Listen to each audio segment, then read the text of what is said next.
బాదం Balakrishna cloth and eye glass project ద్వారా గత 15 సంవత్సరాలుగా నిరుపేదలకు కళ్లజోళ్లు, పాత బట్టలు పంపిణీ చేయడం అభినందనీయమని Lions club Sakhi president Venkateswari అన్నారు. కాకినాడ రామారావుపేటలో గల లయన్స్ కమ్యూనిటీ హాల్లో Lions club Kakinada Lions club Sakhi ఆధ్వర్యంలో Badam Balakrishna cloth and eye glass project ద్వారా పేదలకు కళ్లజోళ్ల పంపిణీ కార్యక్రమం జరిగింది. కార్యక్రమానికి ప్రాజెక్ట్ చైర్మన్ జిఎల్ జగన్నాథం అధ్యక్షత వహించగా Lions club Kakinada president Peddireddy Krishnamurthy, Lions club Sakhi president Venkateswari ముఖ్య అతిథులుగా పాల్గొని పేదలకు కళ్లజోళ్లు, పాత బట్టలు పంపిణీ చేశారు.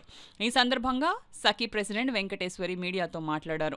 ఈ కార్యక్రమం క్లబ్ అడ్మిన్ నూలు నాగమణి, ట్రెజరర్ ఎస్ రమణి, ఆర్సీ దొడ్డి రామసుబ్రహ్మణ్యం, క్లబ్ సభ్యులు ఎంవీఆర్ మోహన్ కుమార్, మురళ కృష్ణ, శ్రీనివాస్, జరీన్ తదితరులు పాల్గొన్నారు. బాదం బాలకృష్ణ గారు 15 సంవత్సరాలుగా పర్మనెంట్ ప్రాజెక్టు పథకంలో ఆయన ఈ కళ్ళజోళ్ళు, వస్త్రములు అందరికీ ఇవ్వడం జరుగుతుందండి. అందులో భాగంగానే ఈరోజు మేము మా కాకినాడ లయన్స్ క్లబ్ సఖీ తరఫున ఇక్కడ ఇవ్వడానికి రావడం జరిగిందండి. ఇంత బాగా సర్వీస్ చేస్తున్న బాదం బాలకృష్ణ గారికి ధన్యవాదాలు తెలుపుకుంటున్నాను. ఇక్కడ వచ్చిన పెద్దలందరికీ కూడా మా కృతజ్ఞతలు తెలుపుకుంటామండి.